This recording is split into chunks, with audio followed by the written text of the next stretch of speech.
thing, ironically, was my dad's aunt was a nun at St. Ben's. Did she have a bad habit? Oh. Well then, Hard habit to break. well then you just borrowed a fit. Mm-hmm. Where were you at school? Where did you go to college? St. John's. Okay. Come on, how do you not know this? That's right, he's Three Johnny. times a day. That's true. I'm sorry. I get confused on all the same ones and what. All the what's what. same ones. Yeah, I know which one's which. Or it's not mentioned, it's merged. Oh, yeah. Yeah, is it on There his? you go. Oh, Johnny's, yep, Yep, it's on they're his on there. computer. Wrong color though. Oh, pardon? I was saying wrong, your sticker that says Johnny's, wrong color. Well, they do have baby blue in this. Oh, did you? It's Johnny Red, but then the blue is the accent. The accent, yeah. Andrew loves this. Yeah, Andrew's here. We need to keep that computer awake, so we're just gonna aggressively move this mouse. Okay. Just switching on So everything. just know that that's what we're trying to do. Okay, okay. Can you go into the settings on it and set the thing so it doesn't, It's a Waffler thing. oh. Ugh. You need to get one of those fingers that just Yeah. automatically. Put it on a fan. Yeah.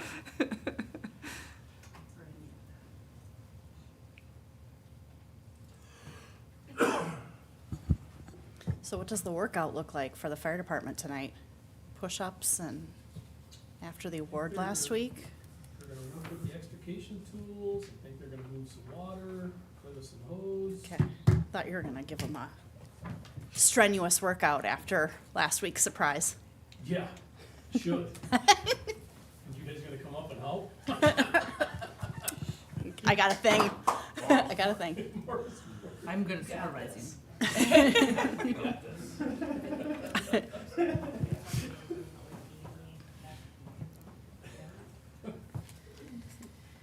That must be your outer case, like mine doesn't have the pen, did it? Yeah, just a nice little, and then it's got one here so that I can lock it in and it doesn't fall out when I'm running around with it. It's very convenient. They do have a magnet there though, that's part of what's All right, holding it is 5:30. I will call our work session on this Star Wars Day, May 4th, to order. Up first, we have our quarterly public safety update with Sergeant Josh Baker and the award-winning Fire Chief Tim Walsh. Welcome, gentlemen. Thank you. Good afternoon, I suppose, early evening, however you want to say it. I was asked to bring some data, running some reports and making some graphs this time, so hopefully it'll be a little bit more educational and better looking. So here's one of the things that I decided to put in here is total calls by year. So back in 2013, I've been keeping track ever since then, just to show you some of the trends in there. There is nothing really specific in our data to say it's more of these or more of these. I can tell you it's more medical related, but nothing really stands out other than that. But just wanted to show you the trend of calls jump back Even, in. I'm just looking at this, even in 2020 was the first year of Carver Ridge, and it didn't jump that much that Right. first year. Yep, Do you think maybe it has to do with the fact that more people work from home and the calls are coming in here rather than when they're at? yeah, Downtown? when we got the big jump during COVID, you know, a lot of people were working from home, and still people are working from home, but yeah, I think that's part of that. And then, of course, we're just getting more people, and the population's growing in age and those types of things, but yeah, we continue to go upward. Incident count by month.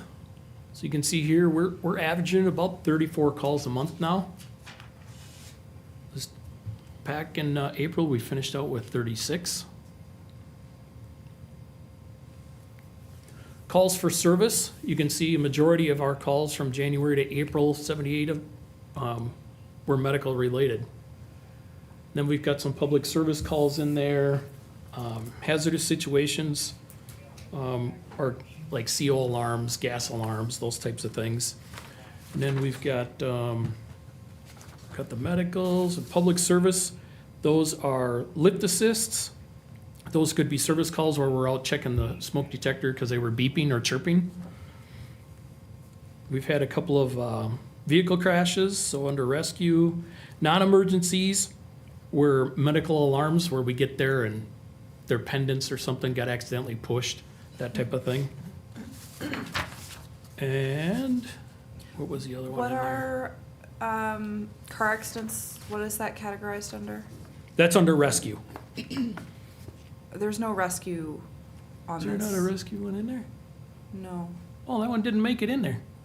Okay, I'm Yeah, not misreading it. it's on my sheet, but we must have missed that when we were making the chart. That's fine, I just thought I was misreading it, and I'm not, so we're good. Any other questions with that one? Incidents by time of day. This has been quite interesting this year so far. Before April, a majority of our calls were between 12 and 4. And now you can see adding in April, now it's between 8 and 4. So we get a lot of daytime calls. We average 1 to 6 people during the day, give or take, depending on what it is. More serious medicals, cardiac arrests, and that kind of thing. More people will leave work or leave their home office, that type of stuff. Rescue calls or fire related, more people will show up.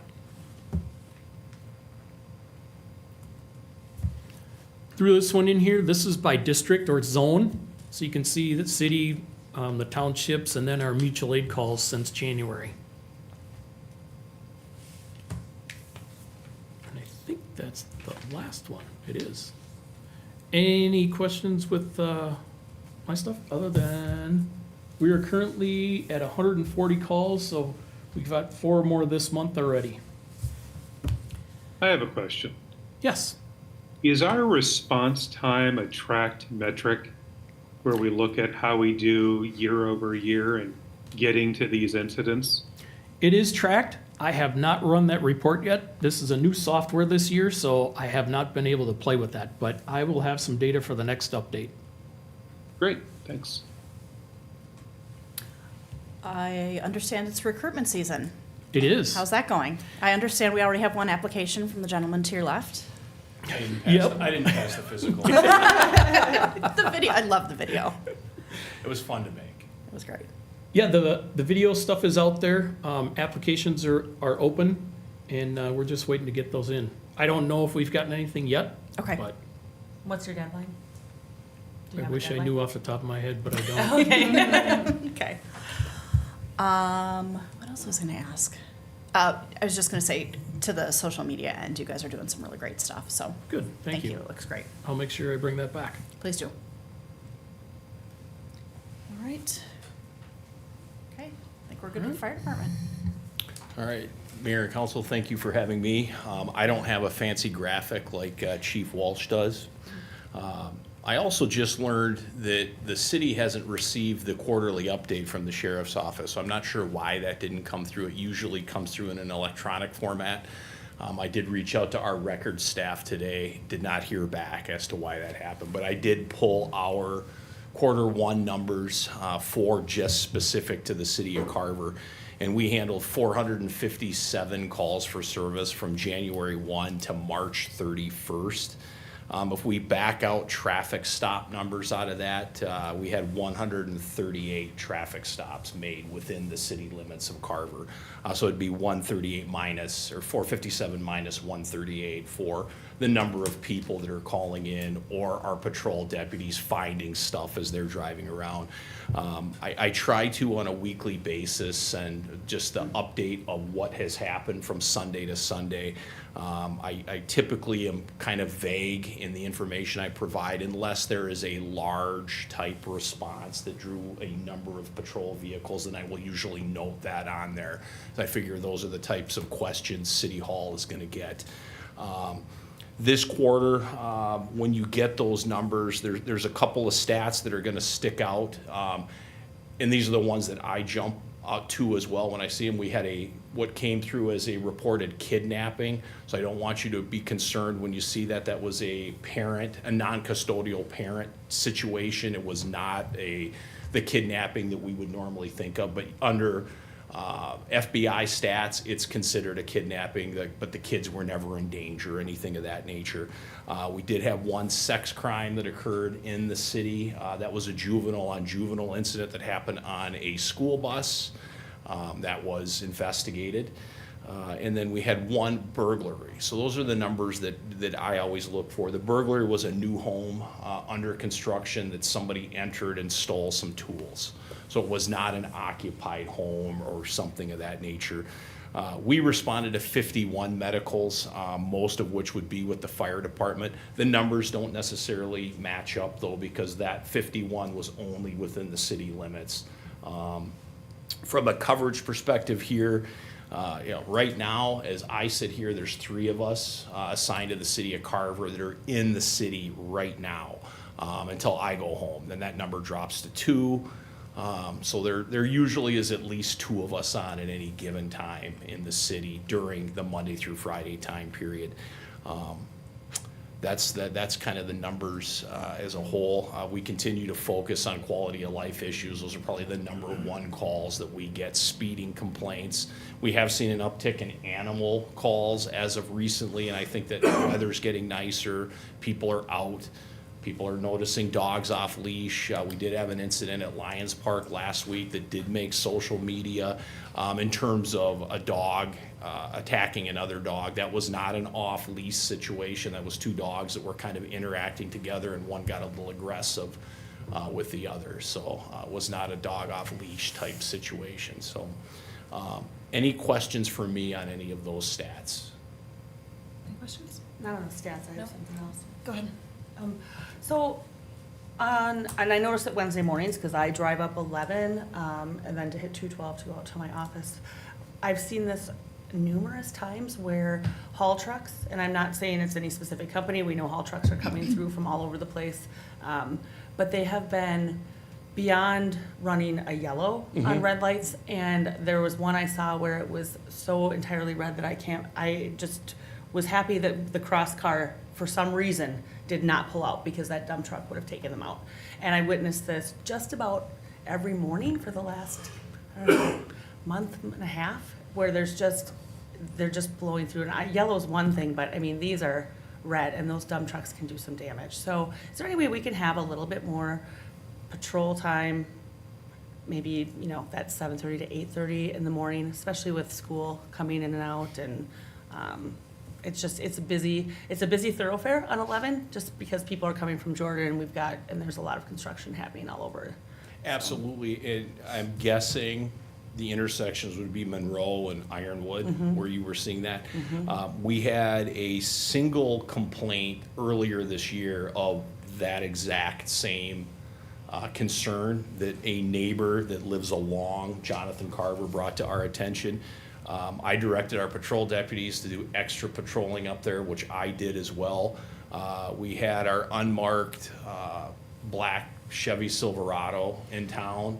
Not a single truck was observed going through the lights at that time. Funny though, today I was behind a string of them, and I think one was going to run the light until they saw me, and a lot of smoke came up from the tires. So the mere officer presence, I think, fixed that issue, that individual one. I will readdress this with our patrol staff, especially in the morning. I have seen a large uptick in truck traffic probably over just the last couple of weeks. I mean, it's been steady. Well, road restrictions came off now too, so Yup. they're going. But especially with the construction going on Highway 5, I'm seeing the trucks go a lot further north than I had been. So I can only assume they're going all the way up to 5 and beyond for some of that road construction. Okay. Yeah, that would be great. I mean, it is springtime now.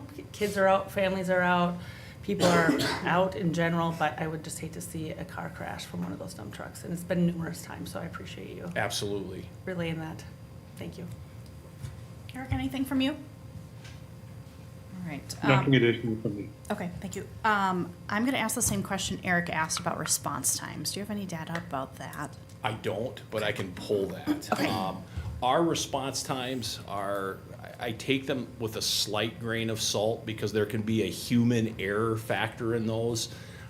If I am dispatched to a call and I fail to announce that I'm on scene and I just get out, it's gonna show I went from en route to call complete. So it's gonna make it look like the In response time. 37 minutes. Right. And there have been times where we can call that out on the radio, and for whatever reason, the dispatcher doesn't know that we have arrived on scene. Sure. But we can at least get a general idea as to what response time looks like. Okay. When you said that there are, and I'm gonna be all over the place here, when you said there are 2 to 3 deputies on a shift, that's the coverage area of Carver and Victoria, correct? Correct. Okay. So we have just so everybody, if everybody's not aware, between the city of Carver and Victoria, we obviously share police coverage. We have 7 days a week. We have a daytime deputy that works 6 a.m. to 6 p.m. And we also have what we would call a power shift deputy that works 3 p.m. to 3 a.m., 7 days a week. We then have a night deputy that works our Team 1 night patrol schedule, which is every Sunday, Monday, Tuesday, every other Saturday. They work 6 p.m. to 6 a.m. And then you have me Monday through Friday, approximately 9 to 5 is what my usual shift is. So we have an opening on our Team 2 patrol shift, which is the Wednesday, Thursday, Friday, every other Saturday. That is open right now. There's nobody in that possible shift right now. So when I just mentioned about kind of the timeframes that I've been noticing up there, which I'm sure that's not just during those timeframes, do we not have general coverage during that time? Maybe I missed the time. During the day? Yeah, like, well, because I was talking about up on 11 here was like that kind of 7:30-ish to 8:30 mark. Do we have an officer on? Yes, yep. Which was that one?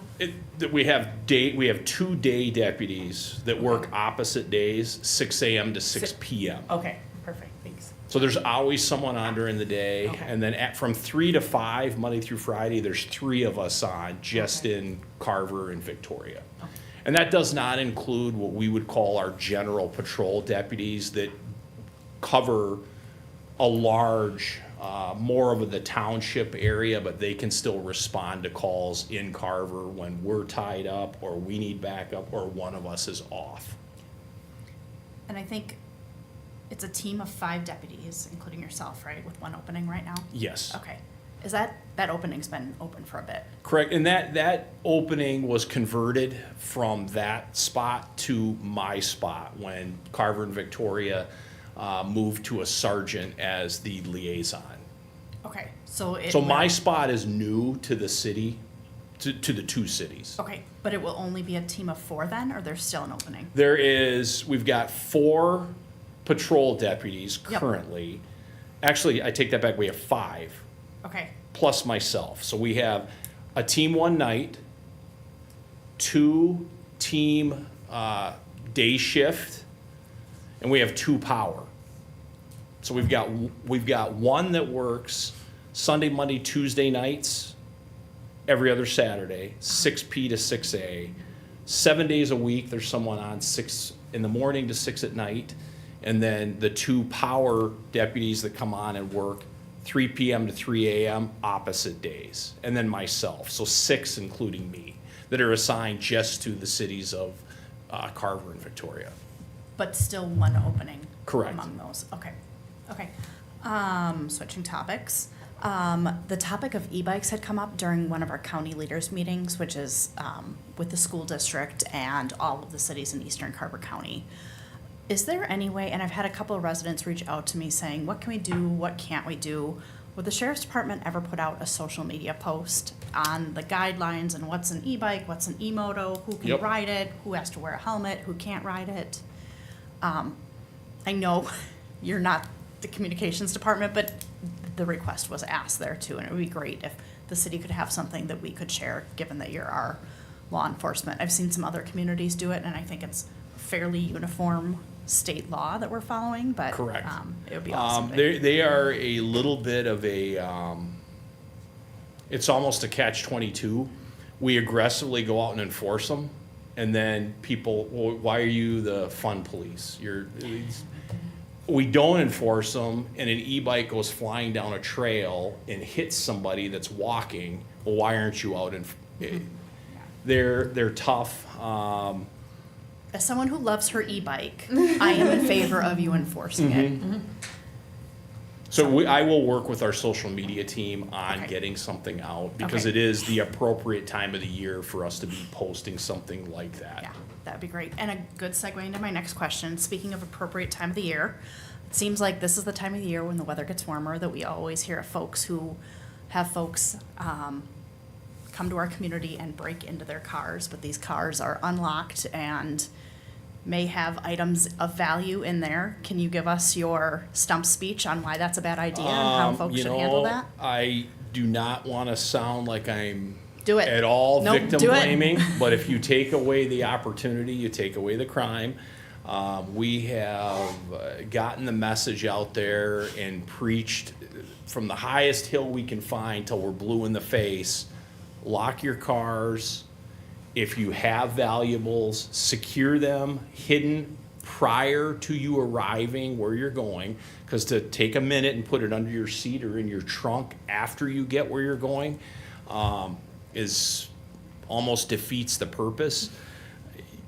When they're breaking into vehicles, most of the time, they're going to try the door. And that's only when they see something they want. If the door's locked and they see a purse, a laptop, a wallet, they're going to typically use a window punch, which makes little to no noise. I mean, it's a poof. Would that be a good? Yep. So unless you are right next to it, you're not going to hear it. They're not swinging a crowbar at windows. And almost exclusively, if there's credit cards in what's taken, they are immediately used at pick your merchant. And typically it's to buy gift cards. So they're buying Visa gift cards, whatever prepaid gift card you can imagine. And they can be different. It's almost easier to track the use of the gift cards or the purchasing of gift cards than it is to prove the mayor's the one that broke into the car. I can say you went to Target in Chaska and used Tim's credit card, but I can't necessarily prove you're the one that broke into Tim's car to get. We know you did, Yeah. but it's not always what we know, it's what we can prove. All right, thank you. Mm-hmm. That's it for my questions. So in town here, I'm constantly in the parks, anywhere where people want to park and go for a walk, because that's where we're seeing this type of stuff happen. It would be in the community park over lunch, in Lions Park, and it happens so fast. I mean, people can lock their car, walk away, and a minute later, somebody breaks in. Speaking of parks, this is also the time of year where a little bit of mischief often starts to happen in our parks when it comes to some vandalism. So I know you guys are driving to the parks. Lions Park is a great one because the shelter's tucked back. They love to spray paint that shelter. So can we maybe remind the officers too to just kind of be swinging into the parks to make sure that the shelters aren't being. I sent out an extra patrol, directed patrol to all of our deputies earlier today, specific to just that. Oh, okay, perfect. All right, I think that's all we have. Thank you, guys. Thank you. I do have Oh, nope. one follow-up We with got one more thing. the law enforcement piece. Just if the council remembers, you have a piece in your strategic plan related to kind of law enforcement, kind of community planning or visioning for that. And for many years, we've operated under a work plan through the sheriff's office. And so Sergeant Baker and I have been talking about that. We want to bring that forward to the council for discussion and kind of reimagining or reinventing that. The existing plan is multiple pages and it's a collection of, I would say, random comments from the last 15 to 20 years. And all of a sudden you have a list of 15 streets that you should be checking speeding on, whereas if you don't see your street on there, all of a sudden there's unintended consequences of why not my street, why that street. And so we're gonna pose some questions to you to get you thinking about what does success look like for law enforcement? How do you want to be communicated with on events? kind of major pieces of how you want public safety adopted. That's maybe in a more clear and concise one pager rather than 3 to 4 pages and then expecting patrol deputies to kind of memorize that. If we can give the message to our sergeant and then have them share that out, we think we're better set up for success with that. So I think we're scheduled for the first work session in June, first or second work session in June. But I just wanted to tee that up and get you thinking about law enforcement and planning in more of a planful way rather than a tactical way, like the feedback that the council gave tonight on checking parks and looking for vandalism. Those are all things that we can do day to day, and we can continue that. But we don't necessarily need that in a plan to say check parks and check, knock on doors if a garage door is open. That stuff will happen. And so what are the things that you don't think would happen unless you name it and prioritize it within the context of a plan? I miss anything on that, Sarge? No, that sounds perfect. I think one of the things Brent and I have talked about is trying to move away from the boilerplate.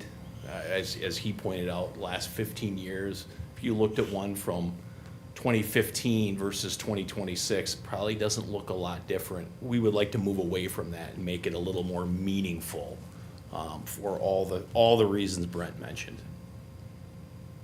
Sounds good. Thank you.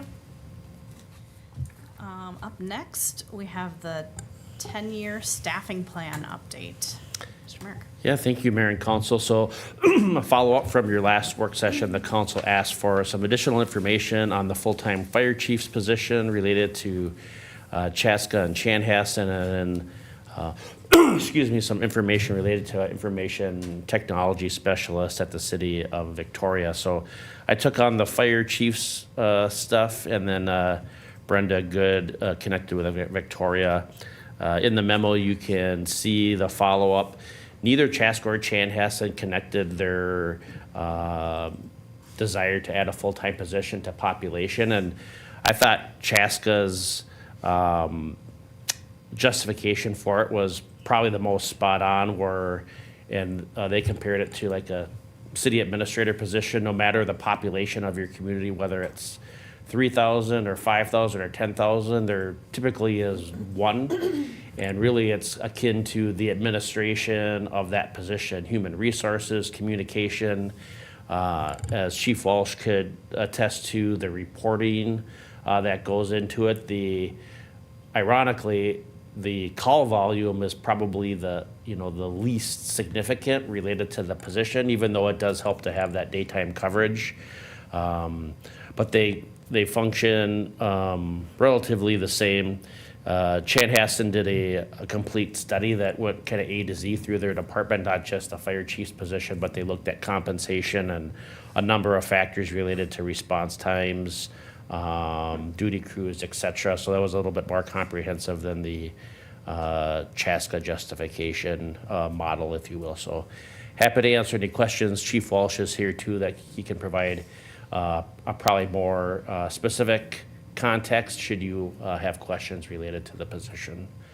Brent, the information from Chaska and Chanfire, did that come from the city managers or from the fire chiefs themselves? Managers. Lori and Matt. Okay. And then on information technology, I'm just going to kind of breeze through that. I think Brenda did a great job in providing some details. I think the key metric here is looking at what Victoria spit with Atomic. We actually had Atomic at one point. We use Loeffler now, but our IT out-of-pocket costs are about $50,000. So if you use that same metric, we probably aren't in the range of cost savings that Victoria is getting, and you can see that position also does a variety of other tasks. So I would offer that the position will surely be needed in the future. Editorial here, I think it would be a stretch at least within the next 3 to 5 years. But again, it's something that I think we should be constantly monitoring and managing, looking at our costs, but also looking at our internal processes and workloads to ensure that we don't get behind in adding that position. But again, those are our perspectives based on the information that we received. Happy to answer any questions, either for me, Chief Walsh, or Brenda. Questions? All right, I don't hear any. So any changes to the plan, or where is the council at with Well, that? I Well, just we're wanna still say- at what, 2036 for the IT manager position? Correct. Correct. Okay. And when we did the planning for that, what was the calculus for savings generated for that person? Did we have any there, or did we just see it as an expense for that 2036 year? I would say kind of using our kind of justification model, we didn't, as a conceptual piece, we didn't do a deep dive on the cost modeling, just with the exception of understanding that we have $50,000 in costs. So, using roughly the same methodology as Victoria, I think you could probably estimate that you could save roughly half. So you could save maybe in the neighborhood of 20 to 25,000, which I don't believe which wouldn't fund a position. But I think No. as we draw closer, and if the council wanted to move that up into the conceptual category, or you want to move it to a transition category where we're doing some heavier analysis, we can certainly do that as well. So the full kind of board of options is available to the council. Well, I think having some idea here that, whatever percentage of the cost to that person is saved in things that we're paying to, not just directly for IT support, but this study goes on to talk about some other things that this person does that we also pay for. Again, I'm not sure 2036 is soon enough, but that's a feeling, I guess. I just seems like we've got some numbers to support that person's going to help pay for their wages in savings to the city. And does that move it forward? What does council think? I guess for me, I'm much more comfortable, just a really quick snip though, is for the fire chief being 2028. I appreciate the information that you got. I think, not that it's super in depth, but it's nice to hear just kind of the real conversation about here's why we did it. So that one makes better sense to me now for 2028. So thank you for that. And Eric, 2036, yes, seems like a lifetime away, but I don't know that with all of the when I look at the other positions that are coming up before that I think moving the IT specialist forward right now makes sense. I think that so much of what we have here is really making the city, function when it comes to, streets and all of those other things. And who knows, in 6 years, whoever's on the council may look at this and say, no, we need to move this up. For me right now, I just don't see the need to move it up yet. I'm feeling the same way regarding the IT manager. I don't know if you guys need to jiggle the mouse. I'm feeling the same way regarding the IT manager. I think, even if we moved it up 5 years, that would move it from the conceptual phase to the transition phase. And that still feels so far away. Respectfully, I'm not sure how much time we need to spend figuring that out. I also feel pretty strongly in that we have hired a company to do this work for us. So much like how we have a city engineer that's kind of an outside vendor, if you will, we have the breadth and depth of the entire company and their resources to work for us for what's a smaller number than I think what an FTE would cost. And, it's Loeffler that we have right now. Loeffler doesn't go on Yes. vacation. Loeffler doesn't, need time off to get their gallbladder removed, which, like, that's totally fine and that happens with employees, but I think we just have something that is for sure for right now. So I don't know that we need to move that up. As far as the fire chief, I just remember Callie talking to us probably last year at this time and him saying, we really need a full-time fire chief. And I was like, let's do it in 2026. So for me, the midpoint of, what do we have in here for 2028 feels like a compromise, and that's about as far as I would like to compromise. I feel like that's a very big need in our community. All right, well, I don't Oh, sorry. think we're going to move the needle on this, but my final thoughts are most efficiencies are gained through technology. And Loeffler, while they're, I'm sure, wonderful at responding to our asks, they're not looking for needs. They're responding to our asks, and that's a difference in having an employee for the city. But we'll wait, and maybe another city council will make a different decision. I do have one question on the fire chief. Go ahead. So we have that as a July 1 start. Remind me why we did that rather than a Jan 1. It's a way to kind of navigate the budget impact. So rather than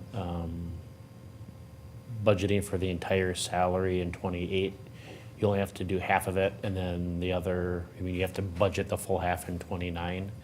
But it's a strategy that we've used with other positions, as you can see with the sheriff's office or public services technicians. You certainly could do it in January of 28, but with, one of the data inputs that we added for this year's plan update is we show salary and benefits. So you're likely in the range of like $150,000. So it's a matter of, do you want to add 150 to 28, or do you want to do 75 and 28 and build kind of some budget stamina for 29 when you do the 150? And frankly, part of my calculus with that was just understanding the likelihood of adding debt service for public services, county road projects, and so just trying to manage some future budget expenses that are kind of TBD right now, but that we know are going to be significant. Okay, that's perfect, thank you. Did anybody else have any other thoughts on that? No? Okay. All right. Okay, do you have what you need from us? Yes, thank you. Okay, moving on to the 10-year facilities plan update. Mr. Simmons and Mr. Mareck. You pulling it up, Brent? You want me to pull it up? What do you got? I got it. All right. Share.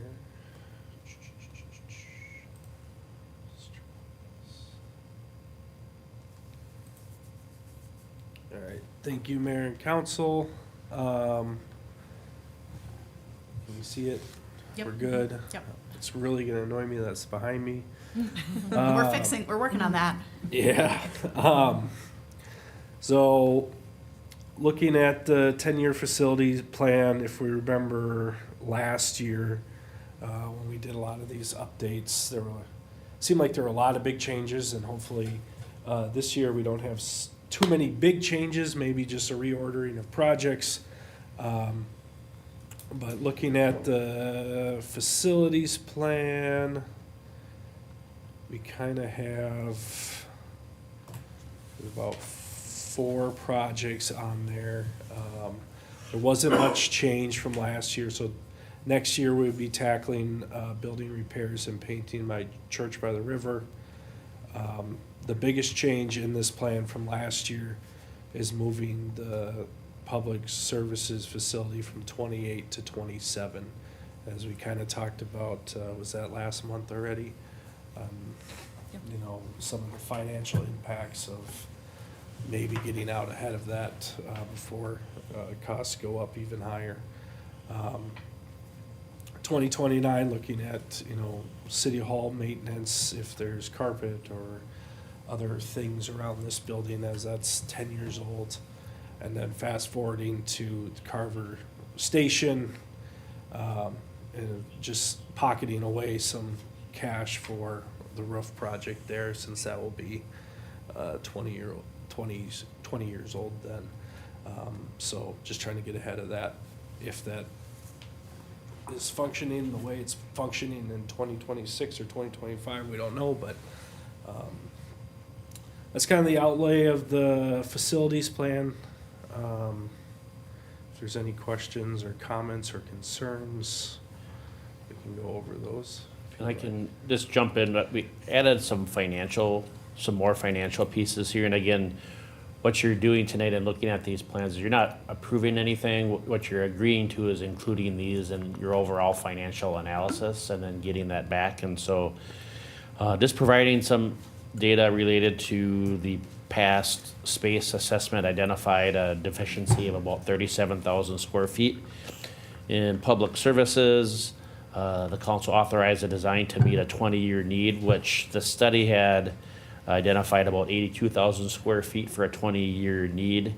And so we're anticipating at your second meeting in July, we should be able to show you a floor plan, building elevations, updated cost structure. So some of these numbers are actually out of date already, but this is based on our current data. So we're not quite ready to produce those until we get to July. The one thing I wanted to just kind of drill down to, just to kind of add to the expectations that we talked about at your previous work session, is we had $35 million based on that study and based on kind of our past engagement with the community on this. But just highlighting that 1.7 million has been identified as the cost savings or the delta between doing a spring and a fall bid in 27.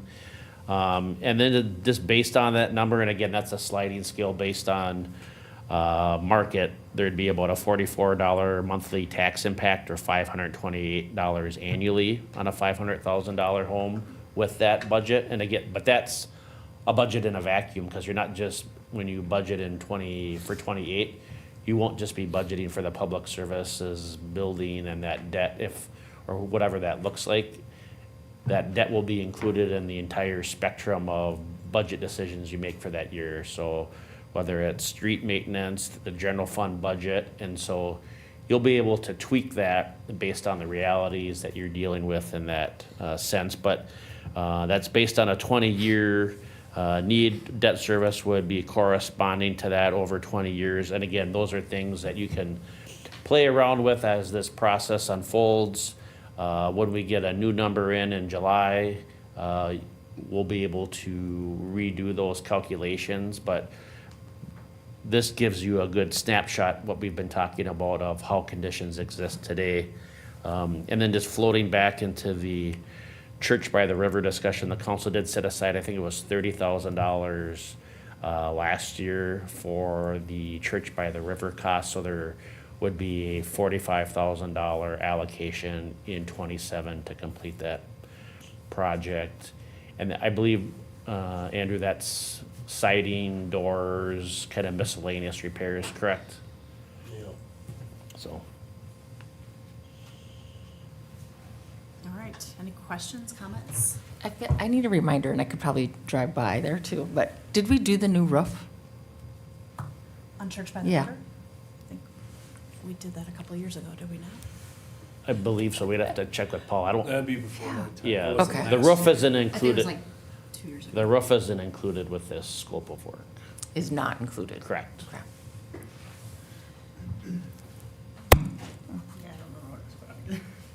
I think it was on a roof. Any other questions, comments? Eric, anything from you?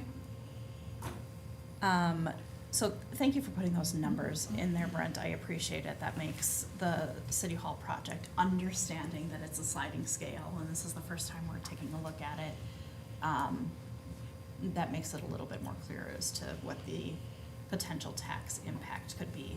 As it relates to the facilities plan, I think, I just want to remind our tens and tens of folks who are watching this that this is just a plan. We're not gonna spend $50,000 on City Hall if we haven't identified a need in 2029.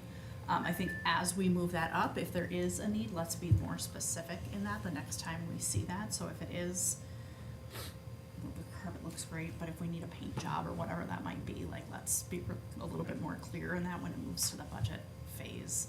But other than that, I didn't have any comments. I have one.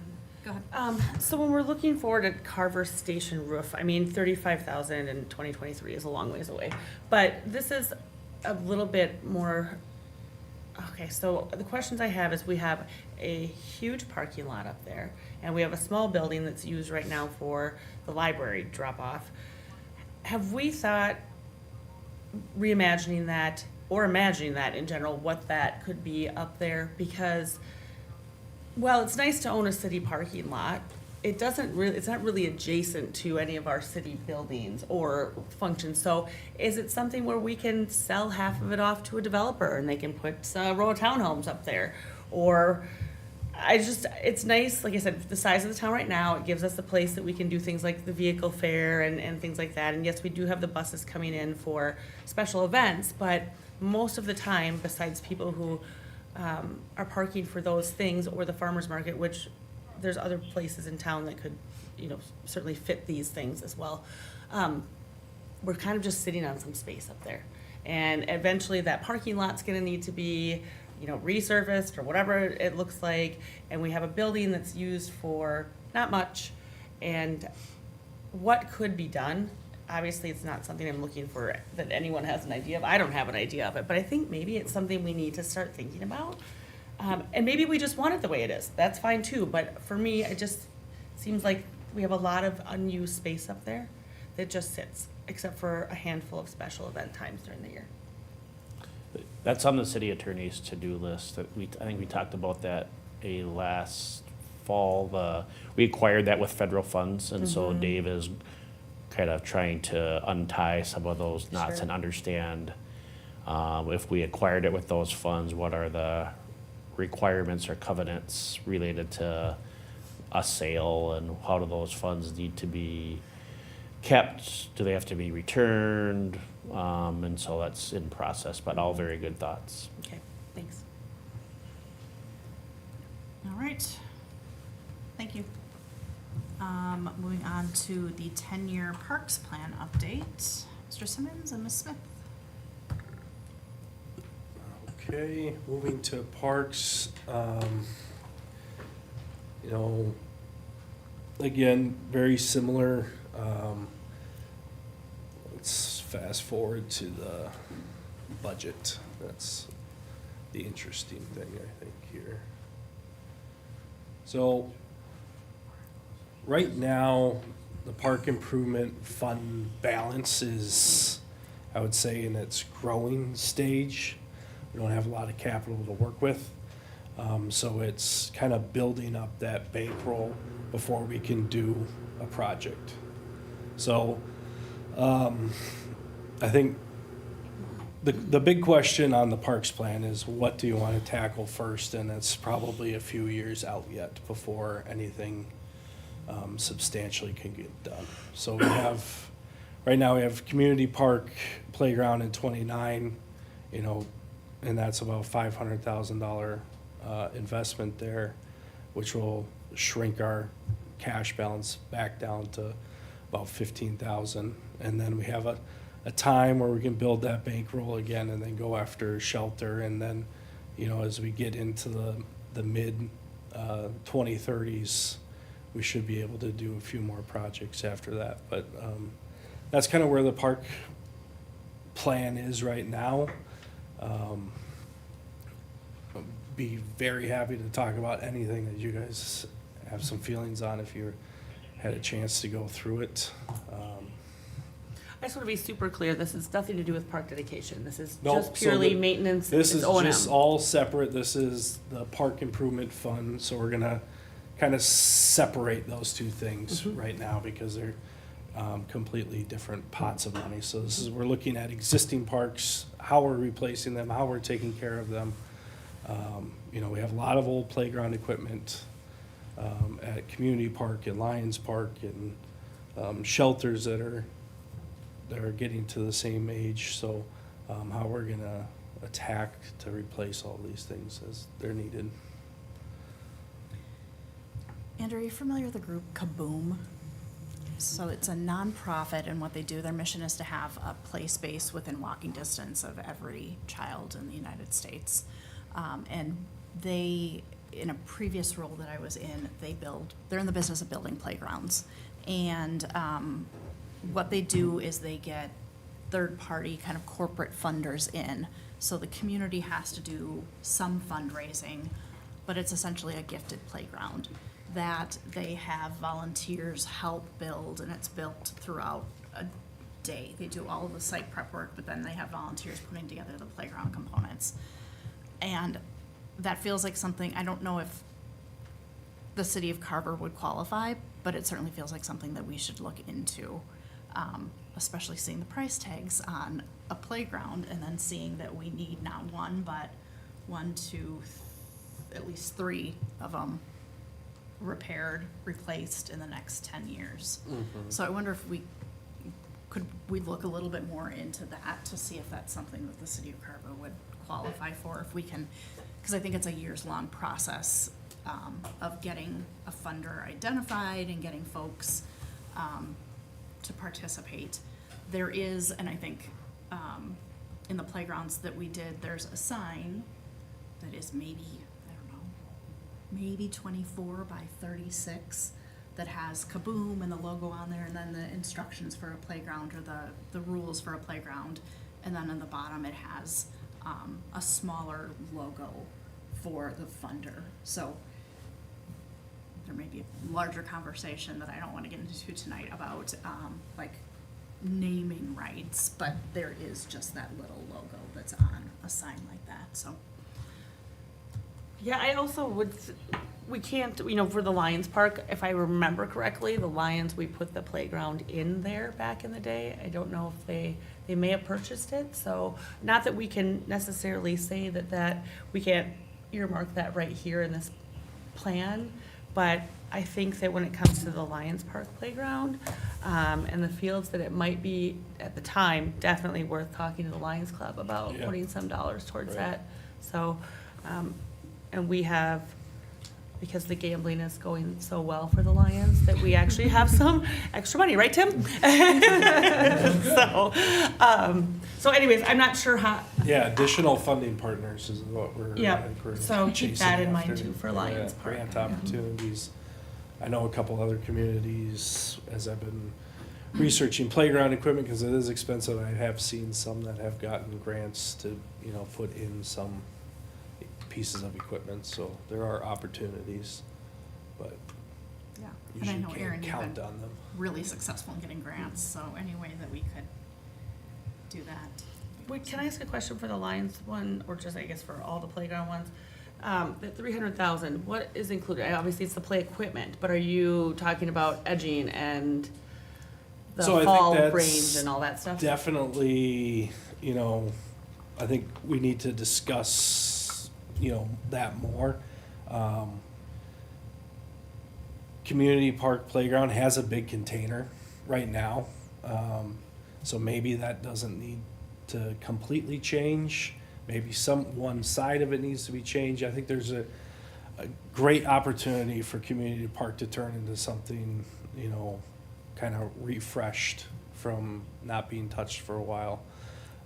So it's probably working with a landscape architect, like, we have this existing, what can we use, what needs to be replaced, how can we save money and put money towards either equipment, or maybe we want the poured-in-place rubber to focus on, so there's different opportunities to, maybe we get a smaller equipment, but we get more poured-in-place, or maybe we have less poured-in-place rubber and we have bigger equipment, there's a lot of those types of things. So. I'm a little bit concerned when you're talking about having a landscape architect come in for this, because that's gonna eat up some of the funds. And when it comes to the play equipment, I mean, we have very smart people on staff as well, but your distributors and your vendors for that should be able to advise on some of those material items. They will do a lot of that, especially with the fall protection and like the spacing. They're critical on that. But if we're talking about master planning, like the park area, then I think we would want to have at least some visioning.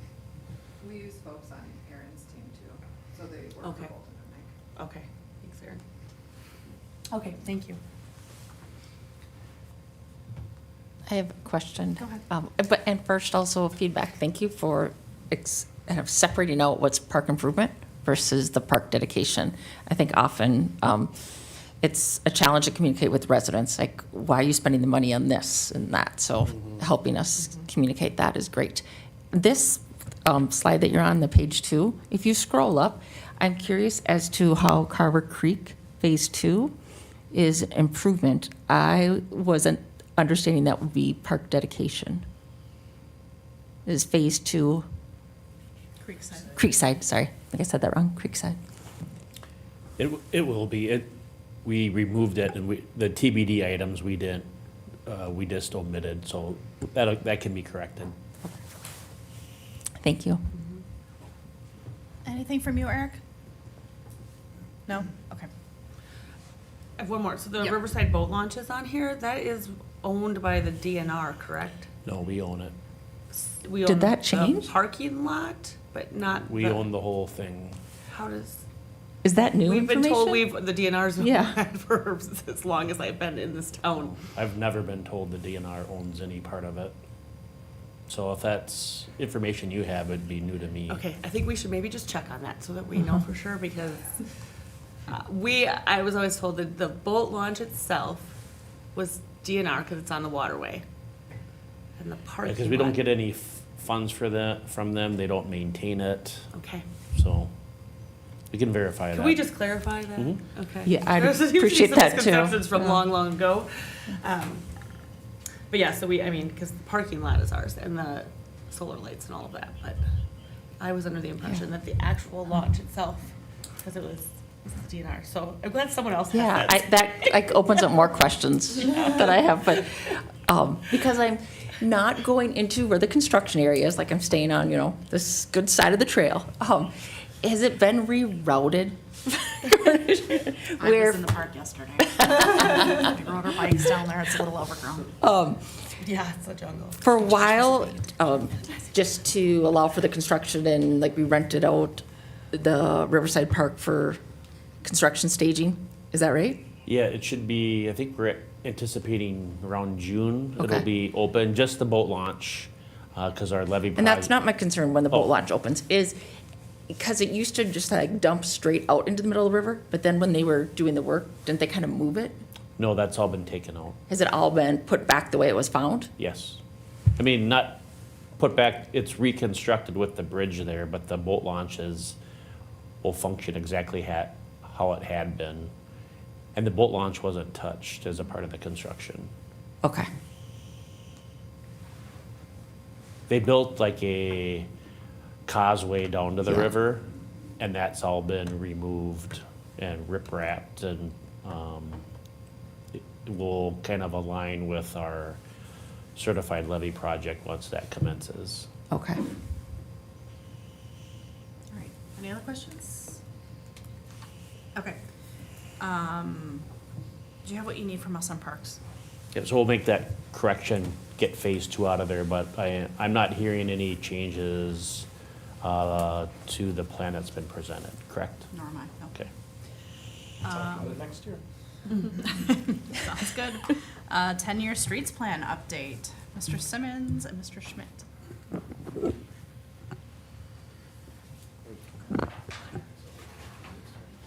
Erin is handing stuff Everything out. is 10 years. Everything is 10 years today.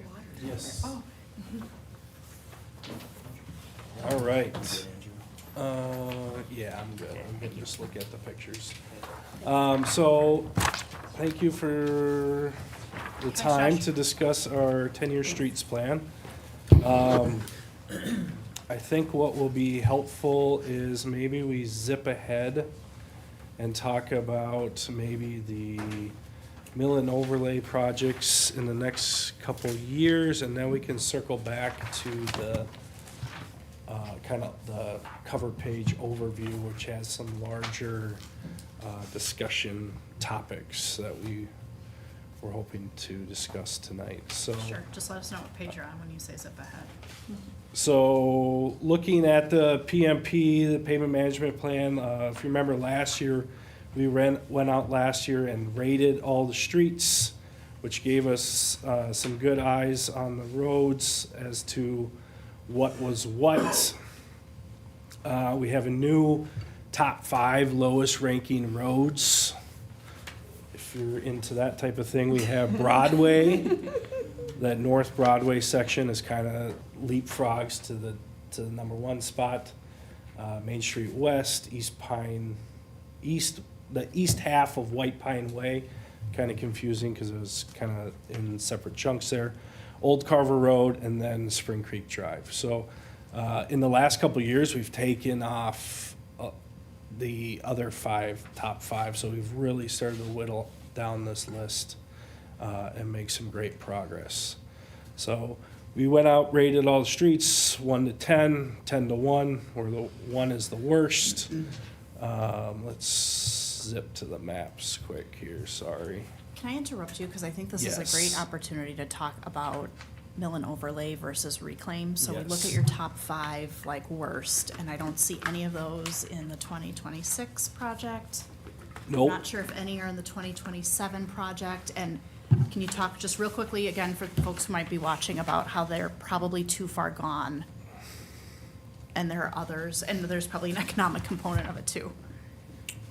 Yes, what was the top 5 here, I forget. So this takes out, so 2026 is not included in this just because it's the 2027 plan. So obviously Mount Hope Road will be happening this year in 2026, which was on the prior list. Oh, okay, Um, okay. And then some of the streets in the Bluffs neighborhood were also on that list. So Oh, they're okay. just not represented here because this is the 2027 to Got it, okay. 2036 plan. Okay, well then, never mind. So Then maybe it's not as good of assuming an those things all opportunity. get done this year, they'll drop off the list. Okay, fantastic. We're Thank kind you. of fast forwarding, this is in the future. Okay, got it. So all the streets that hopefully are getting approved tonight at the council meeting, we're considering those done Okay. for 27, which they did get highlighted green on the overall pavement map.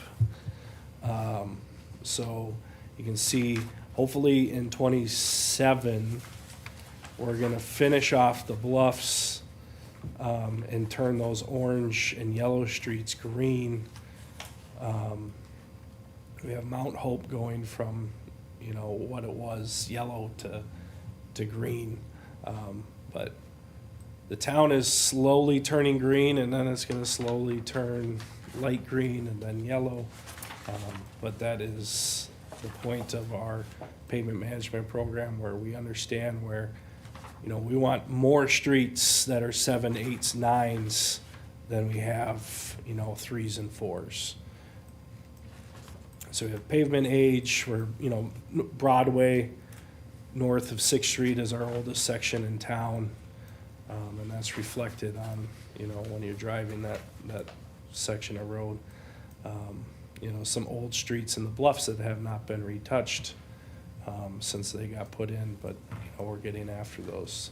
So, With that map that you just showed, this is a minor request for next year, but could you use more of the color spectrum? Because I'm not sure that your eyes are younger than mine, but I don't know that my old eyes can tell the difference when I'm looking at this map between a 9 or a 10 or a 4 and a 3. So the other maps are plenty colorful and easy to distinguish between. I think it's good that they're all slightly the same color, Okay. rather than if there was one big section that was red. Sure, Um, okay. Okay. It's a but feature, that's not a just bug. my opinion. I would rather have it all green. That would be awesome. Well- We're not gonna get there. Yeah. All right, so this is a cool graph that I like to include every year, where we have the age of the pavement and like how many square yards of that pavement that we have. So if you look like 5-year-old pavement, we have a lot of it. Andrew, can you zoom in a little bit? It's just- Oh, it's so small up there? Right. I'm sorry. Speaking of old eyes, thank you. That's why I don't like. No, It was, mine oh, too, same. it was plenty big on my screen on that one.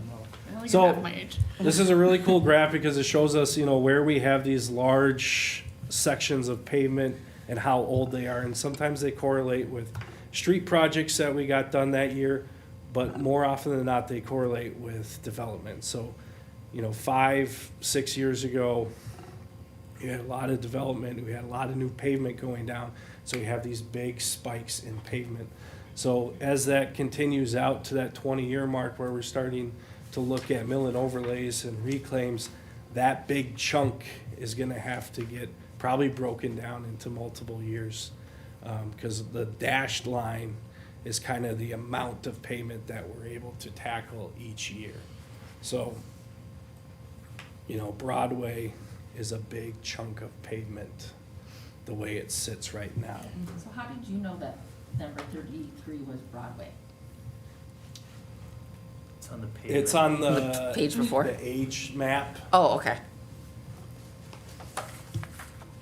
so let's go ahead and go to the projects for 2027 on the project map, and these are all kind of listed in detail in the individual years.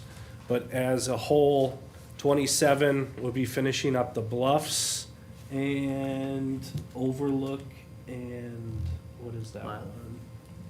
Both Overlook Lane and Overlook Drive. And then Lylewood, and then Old Carver Road is Okay. maybe 2027. That's one of the topics of conversation. 2028 is the area of Spring Creek and Spring Creek Drive. What is 29? 29 is the Hackberry, Aspen, and White Pine Way, right? That area. And then I think we start to move downtown, so we have the east side of downtown, then the west side of downtown, Broadway in 2030. So just kind of piecing off these chunks of town as they continue to age. Mostly we're staying, I would say, on the east side of JCP, and as those roads on the west side start to age, then we're gonna probably jump over to there, in the late 2030s, mid 2030s. But that's kind of our plan right now. Should we look at cash flow quickly? Everyone's interested in that. Erin, do you want to talk about cash flow at all, or? Sure. So, the main changes from the prior plan included, from an allocation standpoint, I had included $350,000 a year for MSAS funds, so municipal state aid street funds. Last year, we got about $390,000 allocated.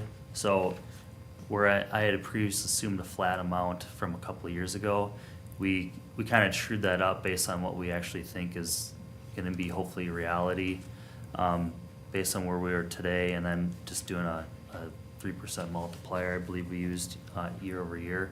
So that would basically assume, not getting any additional mileage as well. So I think this is still a pretty conservative approach for a cash flow, which is, I think a good thing to be at. The other change is the prior plan had, we were flat at $770,000 year over year for the local street maintenance component. And what we did here, we worked with Lynn and Andrew, obviously, and we had kind of ratcheted that up gradually year over year, just to start building a fund balance. As you can see here, we're sitting in a pretty good spot. At the end of the 10-year plan, we're projecting about $3 million in the street account, which is a good spot to be in because, as Andrew alluded to, we're gonna have some of these big chunks we're gonna have to take off at some point. So we wanna start building a fund balance now so we can do, a bigger project here and there. For example, we're gonna be doing $1 million on Mount Hope this year. So you gotta start thinking a little bit long-term too, so which is why we increased the cash flow. And it's also something that hopefully prevents us from having to do more reclamations. So if you think about the Bluffs will take us 3 years. If we plan for this delicately but intentionally, you could perhaps avoid having to do some additional reclamations because you can do a whole neighborhood in 1 year with the cash balance rather than splitting it up. Again, it has to be thoughtful and mindful of the tax impact. So that's where you can see us departing from that $100,000 increase to, we have basically $10,000 increments every other year since the fund has been built up. And then, basically in summary, the year of the projects and kind of the makeup of the projects in the near term really didn't change from last year to this year, so that's all constant. The only other thing we added from a maintenance standpoint was we added $25,000 a year assumed for crack sealing. We want to really start being more intentional about the crack sealing program, and Andrew, you can talk to that. That's something that has been, I'd say, probably neglected a little bit. Yeah, I think it's, we do a great job of seal coating a lot of roads, but, as the initial pavement goes down and then, the 2 years following that, the cracks develop, it's really important to jump on those cracks and seal those so that water intrusion doesn't get into those cracks and freeze and break up our roads. So hopefully this summer you'll see some toilet paper on the streets as we do some crack sealing. Can you go, unless you have sorry. something to go along with that, I had one more question for Brent on that last slide. Yep. But if you, Nope, what you're nope, talking nope, about nope, pertains to nope, that. nope, please it move doesn't, along. has nothing to do with that. Okay, I just want to make sure, Brent, that I understood you correctly. So, when we talk about the additional allocation in that column, so if we're looking at 2027 to 2028, the additional allocation, so we have 745,000 that we're allocating. The next year, we're only going up by whatever that, well, 50,000. But then, yeah, I know. But then it goes to 10, and is that, because we've talked about this and being careful because we have some really big expenditures coming out with City Hall, and where can we shave and push back if we have to and delay a little bit, and not that we want to, but there's only so much money in the pot, right? And we have to still have an affordable place for people to live. So is that why we go from 50 then to the 28, is the 10,000, the 10,000, the 10,000? In part, yes. I mean, I would say the bulk of it is because you've built that budget muscle up so much that you don't have to do larger. Now, you could, if you talk to the public services team, they would like to see more because they know the more you invest, the less you have to do reclamations or total reconstructs. But this funds the plan with the vision that you and the council had discussed about. We can't, if everything's a priority, nothing is, type of thing. Mm-hmm, okay. And so, I'm sorry, remind me 2026, what our allocation was? 720. 720. 720, okay. So, I guess we're already used to having that as part of our, Yeah, it's been going up 100,000 Okay. from like 80,000 5 or 6 years ago.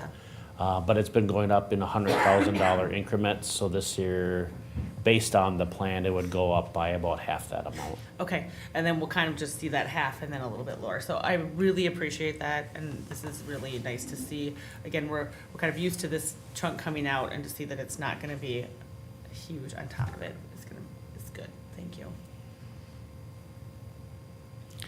I would like to, I'll need Erin and Andrew's help, but I would like to run through those 5 discussion points that they identified in the overview, just to kind of tee those up. So on the first page of the memo, under the overview section, we talk about Old Carver Road. So that's a project that we've been applying for local road improvement program grant funds for in 24 and 25. We're unsuccessful. We have a meeting scheduled with MnDOT in June to kind of see where we missed or how we could make our application better. We finished one out of the funding. It is a very competitive process, so I wouldn't necessarily say that we missed anything, but we're just looking to be more competitive if there's opportunities to be. Andrew and Erin did identify that especially the old section of Old Carver Road needs to be done. So if we don't get funding in '26, we'll want to have a conversation with the council on where do you want to go from there and to what degree you want to do some of the intersection improvements that had been identified previously. We've talked about Mount Hope, we've talked about Broadway, maybe you do one, maybe you do none, and maybe you just do the pavement reconditioning. But just wanted to kind of get you thinking about that. We do have county turnback funds that are sitting in an account and have always contemplated some type of bond contribution depending upon the level of outside funding that we received. So I'll just pause after each of these and see if you have questions for Erin or Andrew or myself. If not, I'm just gonna keep going. North Broadway, as many of you know, we have 2 homes on that section that used to be kind of the primary thoroughfare for the community. One of the things that we are talking about after you get to the kind of the last house on that kind of half cul-de-sac at the end, rather than going that full street width to save costs, maybe making that a more traditional trail, and so kind of reclaiming the kind of edges and just repaving as a 10-foot trail up into the Spring Creek Trail system, rather than having a full width road trail as it sits now. But if you walk it, you can see some deterioration. That's gonna have to be a reclamation. If you come up with any ideas that you can share with us related to how we could maybe not have to do the Broadway section for 2, it's a lot of pavement restoration for 2 homes. The reality is the topography in that section doesn't lend itself to any other access or alternative routes, so I think we might be stuck with that. Monroe and Market, we've had a handful of folks talk about enhanced pedestrian crossing, so that's where Quick Trip, if you go south into Ironwood Park or the elementary school for enhanced pedestrian crossing. So as Carver Commons develops, a new signal will be constructed at developer cost, which will include enhanced pedestrian crossings, a push button ped crossing. So that's funded by the developer, but we just wanted to note that. That's on the west side, the Quick Trip, behind Quick Trip. No, south side. Monroe Drive and Market. I'm struggling with. Well, where Market is. southwest. Okay, South, okay. okay. Yep. West side. So Market that, runs north and the south. existing crosswalk across Monroe from Quick Trip to Ironwood, Correct. enhancing that. It'll be enhanced as part of a signalized intersection. Okay. County Road 11 and 40, we talked about that quite a bit at your last work session. We had a really positive meeting with county highway staff last week, and they're interested in exploring opportunities to try to get that project done. Erin Schmidt came up with an estimate that if we wouldn't do the full corridor, there would be, if we had to do like a, extend utilities without a joint project, it would probably increase the project cost by about $2.5 million. So that's contemplated in your long-term financial plan. So more information to come on that. But essentially, we're limited in requiring improvements only to the scope of what the development is causing. So that could be turn lanes or a 1-lane roundabout, but certainly not a 2-lane roundabout and a corridor expansion of a county road. We can't link that to the development. And so that's gonna provide some guardrails, if you will, to what the developer has to contribute. But the county is amenable to looking at this in a non-traditional way to try to get that project fast-tracked, knowing that it would be cost-effective and eliminate some construction fatigue the community might have.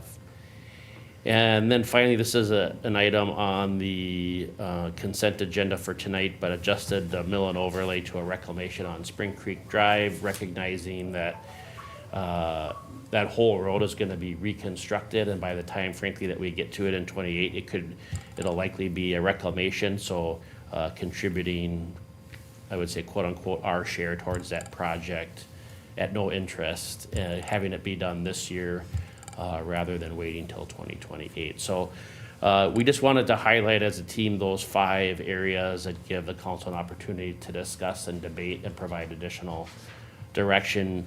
Even though these 5 aren't really specific to the overall pavement plan and what you're levying toward, they're connected to street improvements and other sources of funding that you may consider in the future. All right, I have a really strange and outside the box for North Broadway, okay? So this is gonna, yep, you're gonna like all laugh. So we have 2 homes, right? And that's a long stretch of road for 2 homes for just to redo that road, right? So once we get past, you know, we've got the curve here to come onto Broadway, and then we have that first home there. Past that, if we wanna go cheap, turn it back to gravel, match the trail that Erin put in. It's for 1 home. We're paving a whole road for basically 1 house. So I would say, I don't know, really outside the box, have that be gravel up until you get to the paved trail. Courtney's like, oh my word. But it seems like a lot of money for basically 1 home once you get up there. So I don't know, that's my 2 cents. Think about something a little different. Yeah, Maybe the 10-foot wide, you know, the trail comes down eventually, but maybe that drive becomes how many 100 feet Yeah, of gravel? I would support looking at, you know, something not traditional or creative outside the box. But when you do go on that North Broadway, then you keep going north. It is paved, Yep. but it's narrow. But then if you go pick up the trail that goes straight west, then that's gravel, which we wanted it to be. Yeah. And just, is that something where you make it a private road, or it'll definitely look at some options. But it doesn't seem worth the money.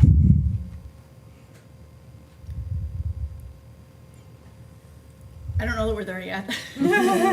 I'm just thinking, you know, there's 1 house there, it is just 1 house, but that is a taxpayer. And what if we said, Christy, we're gonna turn your road into gravel? I'm not sure that would be super well received. I don't know. I had a and gravel that's- alley in the back. I That's a didn't mind. stretch. It's no longer gravel. It's been paved for years. That doesn't mean we wanted it But paved. it's, like, I just don't know that would be a palatable, Yeah. let's keep thinking, let's keep That's what I'm talking. saying, But outside the box. yeah. Nobody today's saying put gravel down. We're just Right. saying think something different for an expensive road. Yeah, it's a gut punch number to pave it for 1 home back there. Well, does it have to follow the same interval for mill and overlay that a well-traveled road does? Can't we just extend the useful life out of it? I would say it has got its useful life on that section of road. Okay. That's pretty rough up there. We're kind of at time in keeping with our policy of ending these at around 6:50. So, do you guys want to continue talking about this during the meeting? I don't need to. No, I think this is, Okay, then maybe I'll just put a pin in it. I appreciate the old Carver Road timing. That seems more urgent than maybe anything else up here. I appreciate the work that you're trying to do to get the grant. I think we'll give it 1 more go, and then it sounds like either way, we've got to do it sooner rather than later. So, do you guys need more from us than that? Okay. Nope, it was just a verification of the plan, and then, you know, if there was any thing with those 5 discussion items that came to mind. So like my takeaway from that is on the North Broadway, we can spend some time and research kind of out of the box thinking. But it's not something that we're gonna need to do this year, but by the, next time we present next May, we might have some scenarios for you to consider as a part of that. Great, thank you. We'll hold everything else for the meeting. Can I get a motion to adjourn? I'll make a motion to adjourn. I'm gonna give it to Eric, and That's fine, I'll I take think the I heard the second from I will take the second. Kayla. All those in favor say Nope, aye. Courtney, we need a roll call. Oh, I'm sorry, we need a roll call vote. Councilmember Pascal. aye. Councilmember Conrad. Aye. Councilmember Sayer. Aye. Councilmember Hirschman. Aye. Mayor Johnson.